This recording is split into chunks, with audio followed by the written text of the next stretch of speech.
Welcome to அக்ஷுஸ் channel. நம்ம இன்றைக்கி ஒரு பீஃப் ரெசிபி தான் பார்க்க போகிறோம். பாலக்காட் ஸ்டைலில் எப்படி செய்யலான்னு பார்க்கலாம். பெரிய வெங்காயம், இஞ்சி பூண்டு பேஸ்ட்டு, சின்ன வெங்காயம், தக்காளி. ஃபர்ஸ்ட் நம்ம பீஃபை நல்லா வாஷ் பண்ணி குக்கரில் ஆட் பண்ணிக்கலாம். ஆட் பண்ணதுக்கப்புறமா கொஞ்சமாக பெரிய வெங்காயம் ஆட் பண்ணி, தக்காளி, அதே மாதிரி இஞ்சி பூண்டு பேஸ்ட்டையும் ஆட் பண்ணிக்கலாம். ஆட் பண்ணிவிட்டு இந்த மீட்டில் பிடிக்கிறதுக்காக கொஞ்சமாக மசாலா தூள்ஸ்லாம் ஆட் பண்ணிக்க போகிறோம். தேவையான மஞ்சத்தூள், மிளகாத்தூள், தனியாத்தூள் ஆட் பண்ணிவிட்டு நல்லா மிக்ஸ் பண்ணி கொஞ்சமாக தண்ணி ஊற்றிட்டு நம்ம குக்கரில் மூடி போட்டு ஒரு 7 to 8 விசில்ஸ் விட்டுடலாம். நீங்கள் ஓப்பன் பண்ணி பாருங்கள் வெந்திருக்கான்ட்டு. இல்லைனா ஒரு 2 விசில் கூட எக்ஸ்ட்ரா வச்சுக்கலாம். அது வெந்ததுக்கப்புறமா நம்ம கிரேவிக்கான ப்ரிப்ரேஷன் பண்ண போகிறோம்.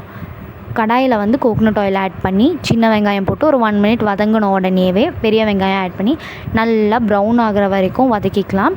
கொஞ்சமாக கருவேப்பிலை ஆட் பண்ணிக்கோங்க. நல்லா வதக்கி விட்டுட்டு ப்ரௌன் ஆன ஸ்டேஜில் நம்ம இஞ்சி பூண்டு பேஸ்ட் ஆட் பண்ணி அதுவும் நல்லா ஃப்ரை ஆனதுக்கப்புறமா தக்காளி ஆட் பண்ணிக்கலாம். தக்காளி மேஷ் ஆகணுன்னா கொஞ்சமாக உப்பு போட்டுட்டு ஒரு 2 minutes நம்ம மூடி வச்சாலே அது நல்லா மேஷ் ஆகி வந்துடும்.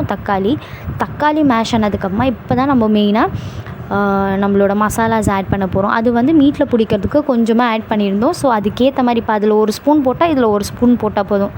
அந்த மாதிரி அப்போது நம்ம இதில் ஃபஸ்ட்டு கொஞ்சமாக மஞ்சத்தூள், தனியாத்தூள், அப்புறம் மிளகாத்தூள் ஆட் பண்ணிவிட்டு கரம் மசாலாவும் ஆட் பண்ணிக்கலாம்.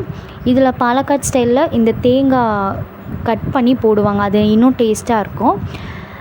அதையும் ஆட் பண்ணிவிட்டு நம்ம வேக வச்சுருந்த பீஃபை இதில் ஆட் பண்ணிக்கலாம். ஆட் பண்ணி இந்த தண்ணியெலாம் நல்லா வற்றி வரணும். அப்போது நம்ம மேலே நல்லா கம்மியாகிற ஸ்டேஜில் கொஞ்சமாக பெப்பர் பவுடர் கொஞ்சமாக ஆட் பண்ணி நம்ம கிண்டிகிட்டே இருக்கணும். நல்லா இதுவாகி வரும். லாஸ்ட்டாக நம்ம இறக்குற ஸ்டேஜில் கொஞ்சமாக கருவேப்பிலை, கொத்தமல்லி ஆட் பண்ணி தேங்காய் எண்ணெயும் ஆட் பண்ணி க்ளோஸ் பண்ணிட வேண்டியதான். செம்மையாக இருக்கும் டேஸ்ட்டு. கண்டிப்பாக எல்லோரும் ட்ரை பண்ணுங்கள்.